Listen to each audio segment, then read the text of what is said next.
Hello दोस्तों, आज हम बात करेंगे दूसरे को देख के इन्वेस्टमेंट करना। दोस्तों, दूसरे को देख के इन्वेस्टमेंट हम कर लेते हैं। जैसे दूसरे के पास 1 करोड़ रुपया है, उसने इन्वेस्टमेंट कर दिया। उसको मैक्सिमम कितना 1 करोड़ रुपया उसने इन्वेस्टमेंट किया, उसने 5 लाख रुपए का रिटर्न मिला है।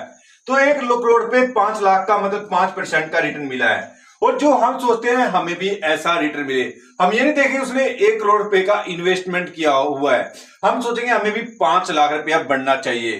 तो आप 5 लाख के चक्कर में अपना पूरा पैसा जितना भी आपके पास है, पैसा पूरा इन्वेस्टमेंट करना सोचते हैं। और जब आपको 5 लाख रुपया नहीं मिले, उसके बाद आप ट्रेडिंग के लिए भाग जाते हो। इन्वेस्टमेंट नहीं करते, ट्रेडिंग के लिए एक दिन के लिए भाग जाते हो और उसमें अपना नुकसान कर बैठते हो।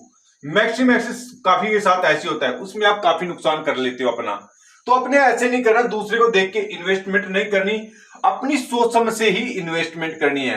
दूसरा कैसे करे उससे अपने मतलब नहीं है, आपने अपना दिमाग यूज करना है। स्टॉक मार्केट में कैसे मैं इन्वेस्टमेंट करूं, किस तरह से इन्वेस्टमेंट करूं। अगर वो 1 करोड़ रुपया लगाया रहा है, आपके पास 1 करोड़ रुपया नहीं है, आप 1 लाख रुपया लगा रहे हो, तो आपने 1 लाख के हिसाब से ही सोचना है कि 1 लाख से मुझे अच्छा प्रॉफिट कैसे मिले। अगर 1 लाख पे अपने 5%, 5,000 का भी प्रॉफिट हो रहा है तो वो बहुत है आपके लिए। आपने 5 लाख नहीं देखना है, यहां पर आपको कितना परसेंट का प्रॉफिट हो रहा है ये चेक करना है अपना। अगर आप इस तरह से चलेंगे, अगर दूसरे को देख के चलेंगे बार बार कि मैं दूसरे को देख के मुझे भी 5 लाख मिलना चाहिए, चाहे उसने कितनी बड़ी इन्वेस्टमेंट कर रखी है, अगर उसको देख के चलेंगे आप बहुत ज्यादा लॉस में चले जाओगे। फिर आप ट्रेडिंग करोगे, इंटरडे ट्रेडिंग करोगे, उसमें ज्यादा नुकसान होने का खतरा रहेगा फिर आपको। तो आपने ऐसा नहीं करना है दोस्तों। आपने अपना माइंड सेट करके कि मैंने इतना पैसा इन्वेस्टमेंट करना है, और पूरा पैसा भी कभी भी स्टॉक मार्केट में मत लगाना। पूरा पैसा कभी भी स्टॉक मार्केट में मत लगाना कि जितना आपके पास है पूरा पूरा इन्वेस्टमेंट कर दिया। अब ज्यादा नहीं, 30% लगाओ और 30% म्यूचुअल फंड में, कुछ म्यूचुअल फंड में और कुछ स्टॉक मार्केट में, दोनों जगह इन्वेस्टमेंट करो। ये नहीं पूरा पैसा जो आपके पास, पूरा पूरा पैसा अगर आपने स्टॉक मार्केट में लगा दिया, कल को स्टॉक मार्केट में नीचे चली गई और आपने पैसे की जरूरत पड़ी, फिर आपको वहां प्रॉब्लम हो गया, वहां पर आपने लॉस में निकालना पड़ेगा पूरा पैसा। तो इस तरह से आपने इन्वेस्टमेंट करनी है। उसके बाद एक आज हम एनालाइज कर लेते हैं, उसका बिजनेस मॉडल देख लें, उसने पिछले सालों में क्या क्या पूरा एनालाइज करेंगे जिससे आपको इन्वेस्टमेंट करने में बेनिफिट हो जाए। दोस्तों, ये जो कंपनी है, केमिकल की कंपनी है, जो ये केमिकल बनाते हैं, जैसे सोडा एस हो गया, ये सोडियम हो गया, बायोमेटर हो गया, सीमेंट, नमक, ये समुद्री रसायन में इस केमिकल का उपयोग किया जाता है। और जो बायोमेस्ट्री देखिए, यहाँ पर डिटर्जेंट में और फार्मा बेस्ट्री में भी इसका निर्माण किया जाता है, और कृषि में भी इस केमिकल का ही उपयोग किया जाता है, जो फसलों को सुरक्षा प्रदान करने में इसका उपयोग किया जाता है। मैन्युफैक्चरिंग प्लांट और कैपेसिटी देखिए, जो इसके प्लांट है गुजरात, आंध्र प्रदेश प्लस तमिलनाडु और महाराष्ट्र में इसके प्लांट है। जो यहाँ पर कंपनी जैसे सोडा बनाती है 1,91,000 MT बना रही है, और जो बायोमेट्रिक बना रही है 1,50,000 कंपनी यहाँ MT बना रही है। और जो नमक सोल्ट देखे 1,60,00,000 यहाँ पर MT कंपनी बनाती है। जो हम कंपनी का देखें, प्रौद्योगिकी में देखें, कंपनी 5,000 बना रही है, MT बना रही है। जो हम रिन्यू देखें, जो रासायनिक उत्पादन से कंपनी को 77% की, और विश्व खंड से कंपनी को 23% की इनकम जनरेट होती है। जो इसके बाद हम एशिया से, भारत को छोड़िए, एशिया से देखिए 3% की इनकम जनरेट होती है, और यूरोप से कंपनी को 19% की, और अमेरिका से 3% की, और अफ्रीका से कंपनी को 38% की इनकम जनरेट होती है, और भारत बाद से इस कंपनी को 38% की इनकम जनरेट होती है। जो दोस्तों कंपनी का नाम है टाटा केमिकल लिमिटेड, कंपनी का नाम है। टाटा केमिकल का जहां नाम आ जाता है दोस्तों, उस पर हम अच्छे से विश्वास भी कर सकते हैं, क्योंकि टाटा एक भरोसेमंद कंपनी मानी जाती है। और जब इसका मार्केट कैप देखें, 27,271 करोड़ का मार्केट कैप एक कंपनी है, जो स्टॉक पे है 12, जिसकी हम बुक वैल्यू देखें 774 बुक वैल्यू कंपनी की। जो वही आरओसी वैल्यू देखें 12% से आरओसी बढ़ रही है इसकी, जो आरओई बढ़ रही है वो भी 12% से बढ़ रही है कंपनी की। जो देखो डिविडेंड बहुत अच्छा दे रही है कंपनी, 1.63 का डिविडेंड कंपनी दे रही है, और जो फेस वैल्यू है 10 कंपनी की।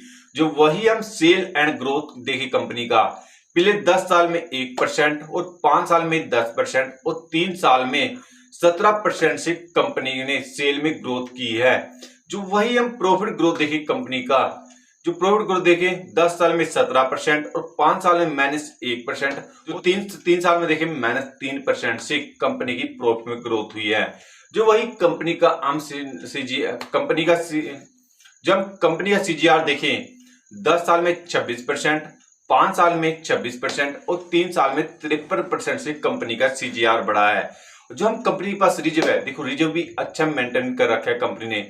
19,466 करोड़ का कंपनी के पास रिजर्व है और जो बोरिंग है मात्र 6,296 करोड़ का कंपनी के पास बोरिंग है। मतलब कर्जा कम है, पैसा अच्छा मेंटेन कर रखा है कंपनी ने। और जो जेड देखी कंपनी का मार्च में 4,407 करोड़ की सेल हुई थी कंपनी की, वही जून में 4,218 करोड़ की सेल हुई है कंपनी को। जो नेट प्रॉफिट देखी कंपनी का पहले 692 का था, वही अभी 587 का नेट प्रॉफिट हुआ कंपनी को। साल के लिए देखें, लॉन्ग इन्वेस्टरों के लिए देखें 2022 और 2023 का देखें, 2022 में 12,692 करोड़ की सेल हुई थी, वही 2023 में देखें 16,789 करोड़ की सेल हुई है कंपनी को। जो वही हम नेट प्रॉफिट देखें 2022 में 1405 करोड़ का नेट प्रॉफिट हुआ कंपनी को, वही 2023 में 2434 करोड़ का नेट प्रॉफिट हुआ कंपनी को। जो यहाँ पर देखिए हम नेट प्रॉफिट और सेल ग्रोथ दोनों बड़ी है कंपनी की। पर जो लंबे इन्वेस्टर है, जो लॉन्ग इन्वेस्टर, वहां पर सेल ग्रोथ अच्छी बढ़ी और नेट प्रॉफिट भी अच्छा बढ़ा है कंपनी का। इसमें प्रमोटर की होल्डिंग देखें 37.98 प्रमोटर की होल्डिंग रही है। जो एफएल की होल्डिंग है 14.47, जो डीएल की होल्डिंग रही है 19.91, जो पब्लिक की होल्डिंग रही है कंपनी में 27.63 की पब्लिक की होल्डिंग रही है।